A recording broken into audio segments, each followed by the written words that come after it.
It is a rare honour for any journalist to sit down and interview royalty, but recently Juliette Reardon from the Australian Women's Weekly went behind the palace walls that house not one, but two of our favourite royals, Prince Charles and Princess Mary. And Juliette joins us now along with editor of the Australian Women's Weekly, Helen McCabe. Good morning to both of you. Good morning. Juliette, I'll start with you, or maybe you can, Helen. Sure. I mean, we'll start with Princess Mary. How did you get her? Because she is incredibly popular in Europe now. You'd almost say she's Europe's favourite royal, but to get her for a cover, that is quite something. Well, to celebrate the 80th, we sat down and came up with a long list of women that we would want on the cover, and she was our number one, and I really didn't believe we were going to get it, but I just kept piling the pressure on Juliette, saying, oh, when you get Princess Mary for the cover, we won't have to worry about anything else. And, you know, it all just fell into place in many ways because she's coming to Australia to celebrate the 40th birthday of the Opera House. So in the end, it was kind of one of those fortuitous things. It was good timing for them and for us. But I don't want to take anything away from Juliette because it is her last shoot and interview with an Australian publication was Vogue, and that was 9 years ago. She did do an interview with the Weekly in 2005, but it is extraordinarily rare to have the sort of access that we had. Juliette spent some time in Malaysia with her. She had a couple of trips to Denmark, and I really should hand over to her to tell the story. But it's, I'm immensely proud of this cover, and it's a great way to celebrate our 80th birthday. And she looks absolutely exquisite, and she says herself that she used to read the Women's Weekly when she was living here. Juliette, so you walk up to the castle door, you knock, and what do you find inside? Inside it is stunning, I have to say. I mean, it's this Rococo palace that when you open the doors is really modern inside, but with all of the old touches as well. I mean, Crown Princess Mary has done the renovations herself. It's been, well, it's 12 years, I think, since she first moved in, but then the renovations took 6 years, and they have these huge works of contemporary art on the walls that were done by Danish artists. Incredible. And you saw her as a mum as well. Yeah. I mean, she's a mum of 4. Tell us about some of the things, because there's a beautiful photograph there of her with her eldest daughter, Isabella. Yes. Well, look, the first, when we arrived, Crown Princess Mary was driving out, and she'd said to us, oh, I can't greet you when you come for the shoot because I'm going to be driving the kids to school. And we thought, yeah, of course you are. And there she was, driving the kids to school, waving at us.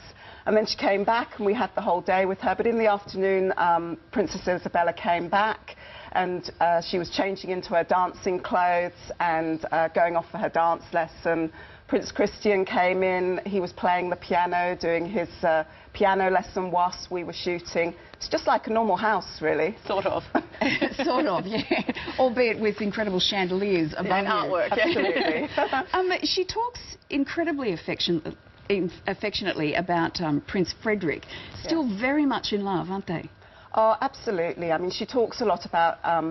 he talks about her being his missing piece, and I asked her the same question, and she said, yes, of course he is my missing piece, but I didn't think that to start with. I had to meet him and get to know him to realise that I fitted into his world as much as he could fit into my world.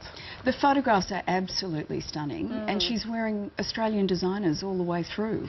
Yeah, this was a particularly ambitious project. We, our stylist, Matty Cronin, asked some major Australian designers to do one-off pieces. We flew them all to Denmark, and the excess baggage bill and getting on the planes was quite an ordeal for everybody, me included, getting the phone calls from the airport going, we can't get these dresses on. But look, some great Australian designers took part, and they went in and she did a fitting and she chose from them. Like a couple of designers have missed out, so we're terribly sorry for those. But the ones that made it, I mean, Alex Perry is a beautiful yellow gown you see when she's wearing the tiara. This is an Aurelia, who's a Perth designer that's on the cover. And who was it? Jason Brunston. Jason Brunston, that's right. Yeah, in the beautiful navy dress. So we then did a fashion shoot in Copenhagen as well to sort of to coincide with the shoot in Denmark. But look, it was a massive massive logistical exercise to get everybody there. And I'm very proud that it's the Weekly team that did it. It was a Weekly photographer we use a lot of, Michelle Holden, who shots a lot of Australian women, and, as I say, our own stylist and our own designers. Meantime, you then flip across to the UK and you get to talk to Prince Charles. And one thing that really came through for me is how protective and in love he is with Camilla. Oh, absolutely. I mean, he talks about her a lot, which is, I talk to the royal families a lot, and largely trying to get them to talk about their personal lives is quite hard. But Prince Charles can't help himself where his wife's concerned, and she's always in everything that he talks about. It's lovely. She probably had the least enviable position of any woman in any kind of public role when Diana, who was so loved, Helen, died. We all knew that Camilla was in the background. Do you think she's grown into this role, and is she someone who would end up on the cover of the Woman's Weekly?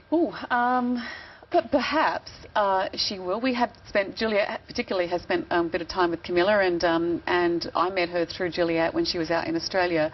Look, I think there's a way to go. But if you imagine what it was like being Camilla, taking away the rights and wrongs of it all, and just accepting that she made the decisions that were right for herself and not judging her, she's been loathed by the British press and the Australian press, and you know, it was still, in many ways, she still bears the scars of that. And when she came to Australia, she was terrified about the reaction she was going to get.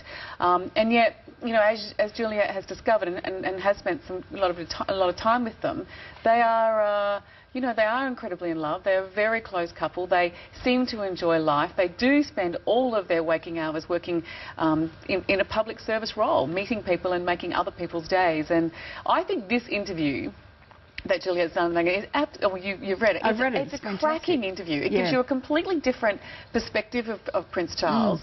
And I know you. I mean, he was incredibly gracious to you, wasn't he? Incredibly gracious. I mean, he very, very rarely gives interviews. He gave me a lot of his time. I went to Burke Hall, which is his private home on the Balmoral estate in Scotland. It was just he and I. He was lovely, and I have to say the first thing he said to me when he came out of the house was, "Oh, my wife is so sorry that she couldn't be here. She sends all of her best to your readers."